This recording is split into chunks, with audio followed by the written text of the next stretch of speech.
Good morning, market scholars. This is Clarence Carr, and I wanted to do a little video on watch lists and columns since this had come up over the weekend at David's question and answer session. So today we're going to go over watch lists. We're going to go over watch list gadgets and try to point out that they're actually different than the watch lists themselves. And one of the gadgets that's not called a gadget, but it's built in as a bigger watch list window is the MarketWatch tab. And we're going to talk about entering watch lists, both manually entered or imported, say from an Excel spreadsheet or a comma separated value list, and then differentiate these manually entered static watch lists from the scans, which are more of an active or dynamic watch list built up from a filter. Then we'll move on to columns, talk a little bit about the TOS defaults for these columns, how to make custom columns, user-defined columns, and then selecting those columns and setting them up so they'll display correctly on your ThinkorSwim platform. So let's go to the ThinkorSwim platform here a minute. I want to show you that on my account I have actually 5 Watchlist gadgets set up. And you can't name these gadgets differently. They all show up as a watch list. They're really just a window to view the watch list and not the watch list themselves. And so I think that's an important distinction to make. The watch list itself is just a list of symbols that meet the criteria or symbols that you've typed in manually. Then we can see that we can change the gadgets down here. There's a plus sign for adding gadgets, and you have a little gearbox here for gadget settings. Up here we have the market tab and quote sub tab here and here, and you can see right here I've selected the 1000 all stocks for this list as well. Here's just a little closer view of these so you can kind of see what I'm pointing to better. And then I'm circling these link associations. It looks like this right here before you click on one of these. This one is not, this indicates that this little icon is not linked to anything. You have, I think, about 9 different links that you can set up if you want to associate these watch lists or the selections you make in these watch lists with the charts. And we'll get to that here in just a minute. But I wanted to point out that you have the capability to set these links up at both these places. Okay. Now, I also want to point out that while I have multiple watch lists here, you'll notice these are actually, I should say, I have multiple watch list gadgets here. These all have the same watch list in this situation, but you can see that I'm showing different things. Here I'm showing the quantity, the net liquidity.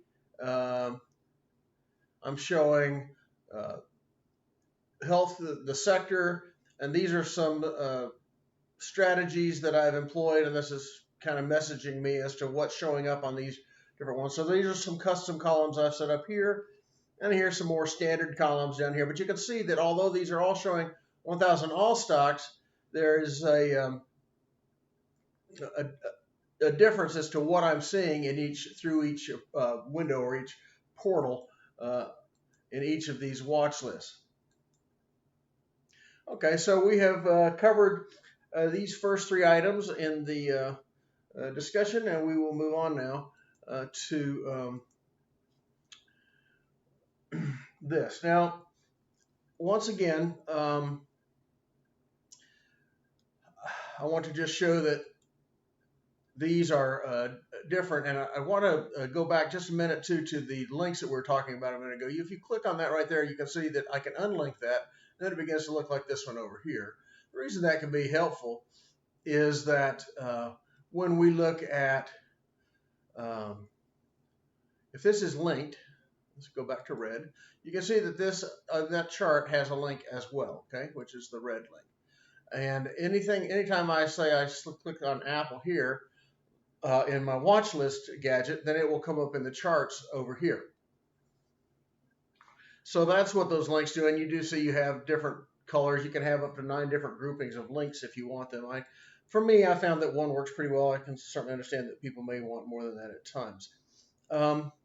So the next thing we're going to talk about here is the whole idea of watch lists just a little bit more. And I want to bring up one little thing that I think may be important to some of you. It's important to me. That is that I think it may be helpful for some of you to have an empty watch list. And the reason for that is, let's say I think this is perhaps the right one. No, that's the next one. All right. You'll see that right here, I'm getting this message, custom subscription limits exceeded. And I've earlier you'd seen where I had 2 columns here. I've just brought this down to 1 column so you can see this. So the reason that I'm getting this message is that across all watch lists and all columns in those watch lists in TOS, I'm only allowed 1,500 custom expressions. Now, custom expressions don't typically include the fundamentals like last, bid, and ask, but they will include like a study from TOS, which is the CCI indicator, or anything that I have done on a custom basis that I've personally built. User-defined columns. So, the problem now is that because all of these have 1,000 plus showing in them, and there's more than 1,500 of these boxes, including all these over here and all these here and all these other watch lists, there are more than 1,500 boxes that are being asked to be filled to give custom quote data on. And so I've exceeded that limit. So the reason it's helpful to have a 0 is that you can quickly change these and just show the one you want and show everything you want under that watch list. So let's go down here. We're going to click on that little box right there. And we're going to say create watch list right down here. And then I'm just going to, I like to put like 5 zeros in front of it. 1, 2, 3. Oops, I'm sorry. Set that wrong. 5 spaces in front. 1, 2, 3, 4, 5, and then a 0, and then save. All right. Now that I have that, let's see what happens. If I go and change this to 0, the reason I put the 5 spaces in front of it always makes that 0 show up at the very top of the list. And then we can change this one to 0, change this one to 0. And I think this is the one that had all the, yes. In fact, I think we can, while we have this open, we can show how that makes a difference. Let's go back and make this 1,000 all plus. And let's make, yes, we're starting to see that show up already because I've now exceeded the 1,500 custom quotes that I'm allowed to have. And if I take this back off and go to 0 up here, then you can see those now fill in and give me some results. Yes, there are some that are still loading. I'm not sure why that is. Some of these aren't getting good data feeds right now. That's the biggest reason, most likely. All right, so that shows you about having a watch list that's empty, an empty watch list, which is one thing I think that's good to have.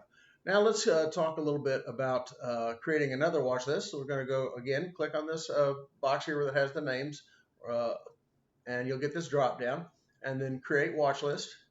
And this time we're just going to do index ETFs. All right, and we'll just go here, SPY DIA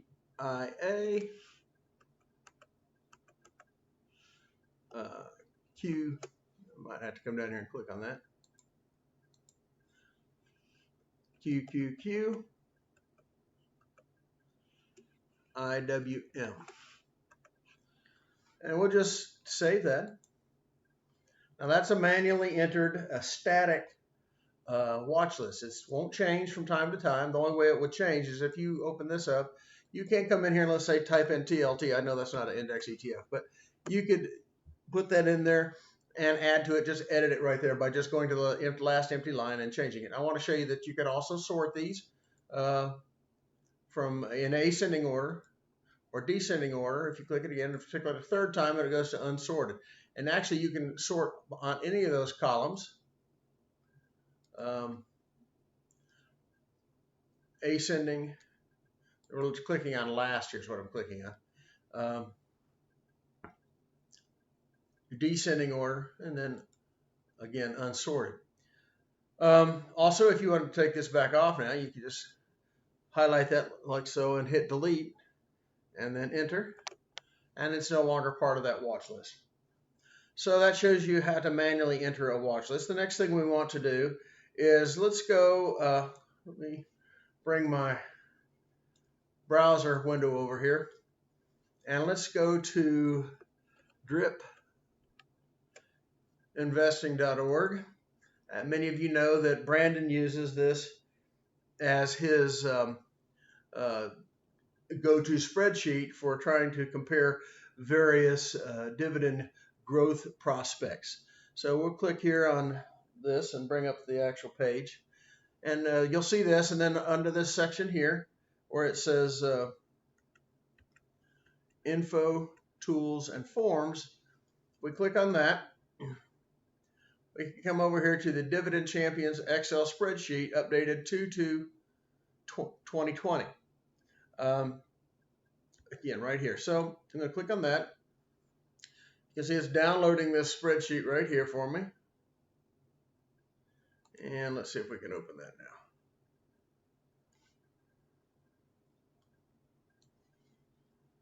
now. Yeah, Excel's trying to open here. Whoops, I didn't quite get this over here. Here we go. This opened in my other window, but there we go. We'll enable editing. We'll go down here to all CCC. We're going to click on that. Now, what we're trying to do is bring in this list of ticker symbols so that we can have all of the ticker symbols in this spreadsheet as a static watch list in ThinkorSwim. So there's several ways you can do this. You can click on this and just hold your button down and drag all the way down. There's about 830 symbols, I think, in this. What I'm going to do is just click there, and then I'm going to hit, you can either scroll down or hit page down here multiple times until we get down to where I want to be. I'm hitting page down, is what I'm doing. And then we see ZTS is the last ticker symbol. Now I'm going to press Shift and click again with my mouse, left click right here. Now all of those are now selected. If I hit Control C, so Control C there, that selects everything and copies it. Not only is it selected now, it's with the Control C, I've copied it to my clipboard in Windows. So now that I have that copied to my clipboard, I'm going to bring this back down. I'm going to minimize these. We're going to come over here once again and click on that box. We're going to create a watch list. I'm going to type a name in here, which is going to be DRIP Investing, and import on the import button here.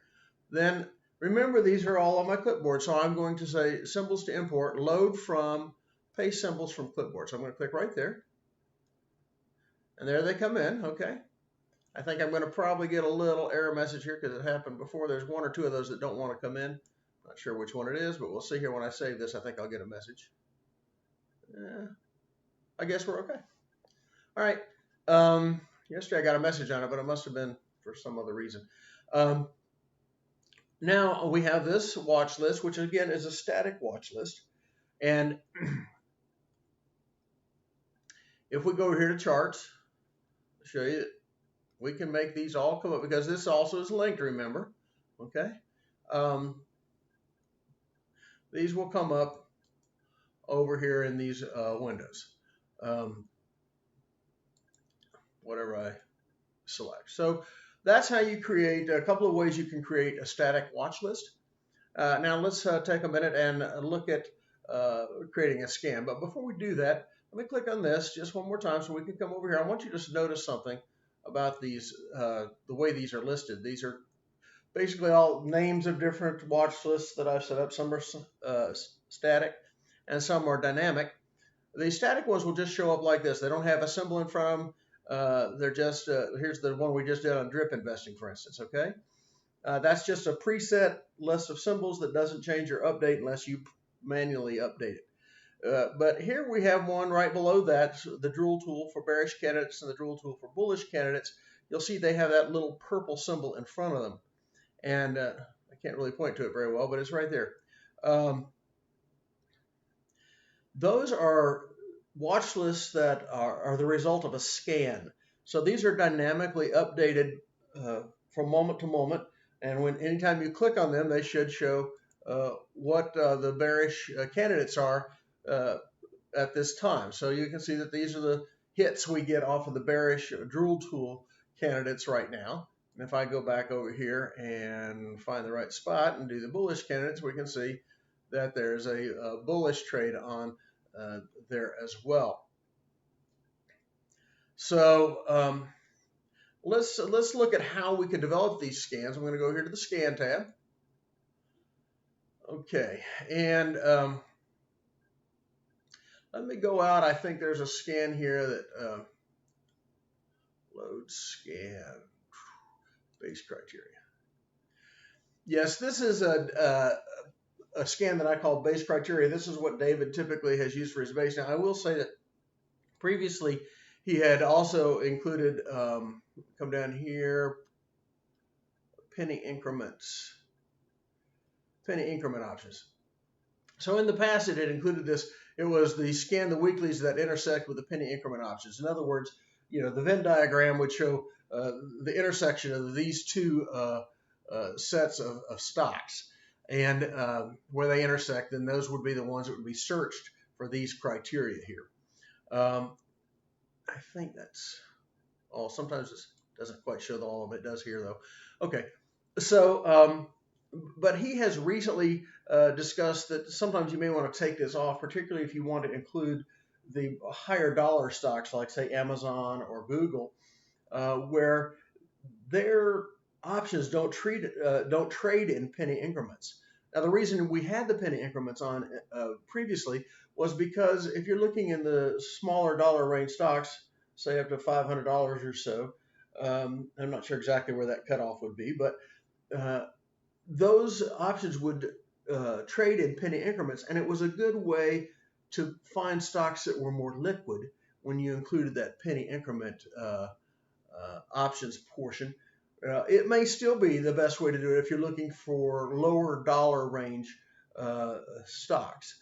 But if you want to look at and include the high dollar stocks, then you'd want to clear that filter out and not have it there. So let's just actually, we can run this once like this. We can see there's 352, okay? Now, if we add the penny increment part, this is just a good example just to show this, penny increment options, add that back in, and let's scan again. Now, we've got 352 without it.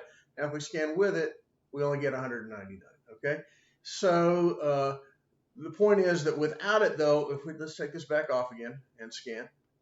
The problem with this list is not only does it include the high dollar stocks, which we are interested in, it also includes a lot of lower dollar stocks that aren't necessarily that liquid. So there's a trade-off there that I wanted you to understand. Okay, what we're going to do now is let's say that we want to use this as our base, but we want to add another study. Let's say add filter, and we want to add a study. Now, I happen to know that the studies that they have prepared for us to use as filters are fairly limited and certainly are not inclusive of all the studies that are available in the TOS platform. However, and you can look through these, here's the bullish and bearish candlestick patterns, the bearish only candlestick patterns, bullish only candlestick patterns. You can look for dividends, earnings, and splits, things that are crossing over other things, but you can see that's a preset list of menu there. Some license studies, and the one we'll be using here for this example is the moving average scan. Let's click on that, bring that in. This is a predefined filter that you can use here that TOS has created.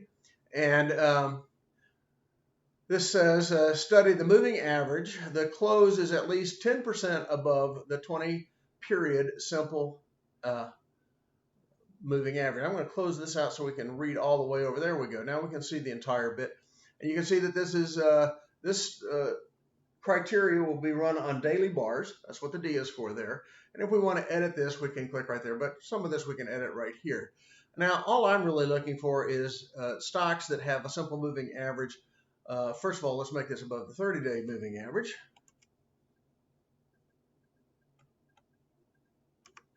Okay. And I really don't want it to have to be 10% above. That's far too much above, I think. We just want to make sure that the price is above the 30-day moving average. So I'm going to put in a pretty low number here, 0.01% above the moving average. Okay. And now let's run this scan and see what we get. We shouldn't be 352 because remember that was without this filter placed. The 352 was without that filter placed. So let's scan again. And we get 171 hits of stocks that are weekly stocks with an ask price above 20, a volume 20 period simple moving average volume above, I believe that's 1 million, and the close is at least 0.01% above the 30 period simple moving average on a daily basis. If you wanted to do weekly, look at weeklies, you could just change this to a weekly. If I click on that, in fact, you can see you have all these different aggregation periods that you can select from, up to a month. There may even be more than that. I know they have quarterlies that you could probably choose. I don't know if you can choose it here or not. So anyway, we've now created this scan, and let's save this. We would go up here to this middle hamburger. You see these 3 hamburger menus are stacked on top of each other. Go to the middle one. And let's save that scan query as, we'll call this base above, whoop, I can't type, that's for sure. Base above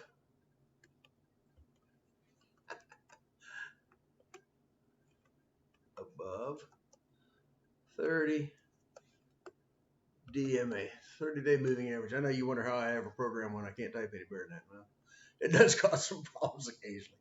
All right, save. All right, now that that is saved, let's bring this back out and look over here, and we should be able to see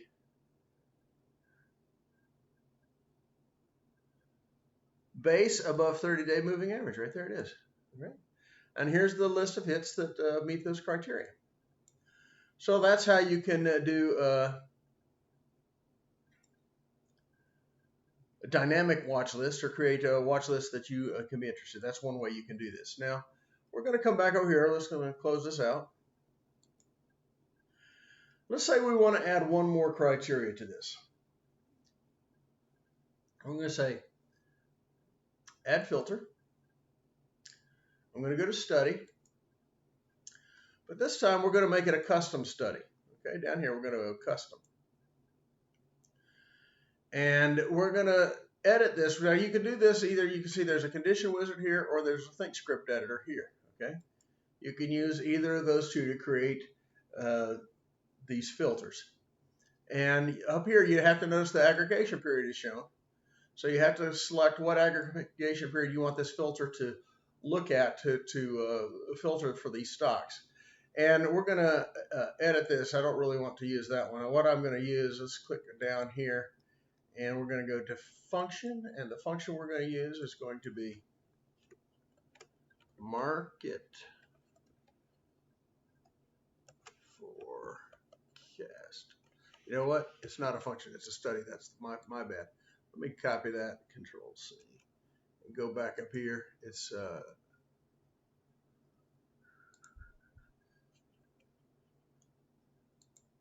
study, not a function. Okay. Now if I go in here and type in market forecast, I'm just going to paste what I had a minute ago because I'm a rotten typist. And here we go. Market forecast. And now notice that you can select which of those 3 plots you want. Remember, market forecast has a momentum plot, a near-term plot, and an intermediate plot. We're going to select the intermediate plot. And we're going to say that we want to look at results that are greater than or equal to the value of 50. And we're not going to use an offset here. We want to know what today's value is, not what it was 3 days ago. And it's within 1 bars. Again, we want to know just what today's value is. We don't want to look at any. If you set this to 5 bars, any of the last 5 bars that were over 50, it would select as positives. But we just want to know if it's there today or not. So we're going to save that.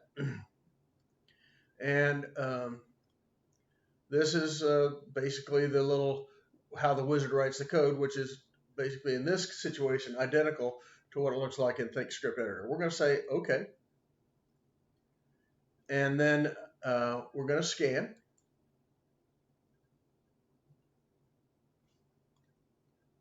And these are the hits that come up. Now we only get 81 hits now. So notice that we keep getting fewer and fewer hits as we add additional criteria. All right, we're going to save this. We'll again go to that middle hamburger menu there, and let's go save. Base 30 above 30 DMA and market forecast intermediate greater than 50. I don't know if it'll let me put those words symbols in there, so let's see if this will say. We got away with it. Okay. So now we can come over here and see that we have, this is our one that we've just created that has the intermediate line greater than 50. Okay, let's expand that out. And here are the hits that we now have on that list, okay? So that's a little introduction as to how we can do these scans. Now we need to talk a little bit about the columns that can show up either in the Watchlist Gadgets or under the MarketWatch tab. So since I have this open, I want to go, I can click right here on that little cogwheel and bring up this little drop down menu where I can either cancel the sorting across everything in this gadget, or I can customize. So I'm going to hit customize, and we can see here that I have a list of available items and I have a list of the current set. So you can see symbol, percent change, last, and sector are the same headings that we have over here. Now let's say we wanted to look at, so let's say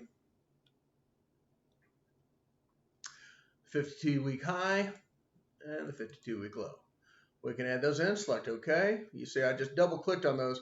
You can also click on them to remove like this, click on that, remove, then click back over here and add items to add them in. Okay, then we'll select OK. It starts to get scrunched up a little bit, but you can see that we are now showing these additional columns in our watch list gadget. But the watch list itself has remained the same. Okay. Interestingly, we can do the same thing over here on the MarketWatch tab. If we click on this cogwheel right there, customize, I can take these items off if I want to. I may want to keep the last on, but not the others. And now let's say that we want to do one looking at the market forecast, but we only, well, we want to know what the intermediate line is actually showing us, okay? So let's look here. Actually, we can just do market forecast. And now you'll see that this is looking at the market forecast on a daily basis. Let's click on this. Aggregation period is D. And which plot do we want to return? Yeah, I think it will. Let me see if it will let us return a specific one. If not, we may have to do this manually, but we can do that as well. All right, let's click right there. What we're going to do is open up that reference market forecast. And I'm going to change this. What we're going to do is we want to look. I'm going to do a little bit of think script here, so don't freak out too bad. I'm going to change this. Yeah, I can't call it market forecast anyway, can I? I better just Control C. We'll copy that, cancel. And then what we're going to do is I have to come over and select one of the custom quotes that they allow me to do. Now, there's only a total of 19 custom quotes that you can do here. I'm going to select one that I think this one's blank. If it's not, I can redo it. Okay.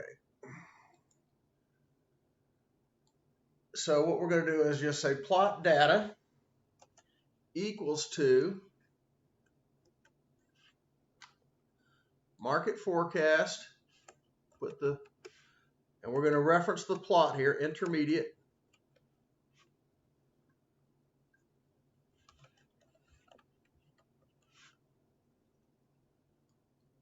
And then we have to put that. Okay, so that's all it really takes. And that will return whatever the number is, intermediate. Now, there's one other thing I think we may want to do. Let's decide whether or not this is going up or going down. So we're going to say data, assign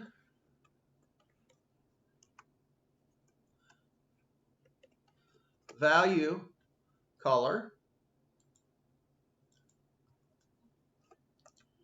if data is greater than data index 1. That means if today's data is greater than the data the day before, that means if the intermediate line is rising and data is greater than or equal to 50, and then we're going to put this in parentheses because we need to have this evaluated separately. I'll show you what this does in a minute here. Or data is greater than or equal to 80. So then color dot green, else color red. Yeah, I didn't like how I spelled color for some reason. Okay. Let's see, what else have I left out here? If, oh. Okay. So if data is rising and above 50, or if data is greater than or equal to 80, then it's green. That means this is now a bullish position, a strong bullish position. If it's not, then it's, in this case, going to be a weak bearish position, because remember our scan is set up to only show above 50. So actually, let me make this pink so that we're on board with how we normally do things. Okay. Okay. Now let's change this to base. There we go. It doesn't look like it's coloring our background very well. No. But you can see at least, I'll have to go back and rework that code here in a minute, but you can sort by this, and you can see which ones are above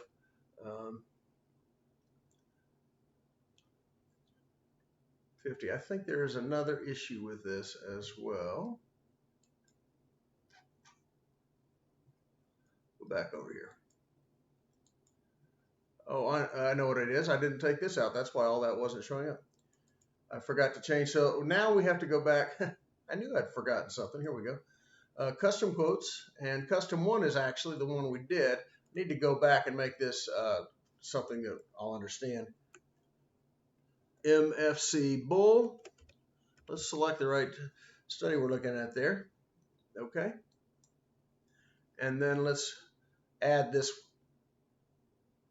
I don't think it did it. Oh, there we go. Add items. There we go. And okay. And now, all right, now we get the results we're looking for. Okay. It is interesting to me that some of these are still showing up at 21 when our scan was not really supposed to be showing up anything below.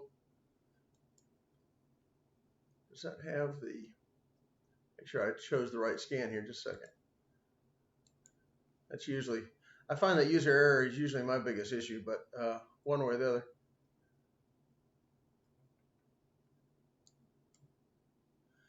It still does show some hits that are below, clearly below 50. And I'm not sure why that is. Go back over to our scan and look at that. Greater than or equal to 50. That should do it. Let's edit.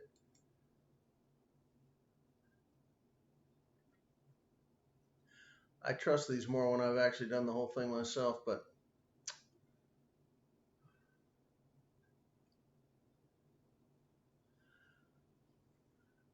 in general, this is usually a pretty good way to do it, but I'm not sure why we're getting a few hits that are not above that right now. It could be that it's before market open and some things haven't quite been updated. I'm honestly not sure why that is, but it's not, I don't see it as a killer because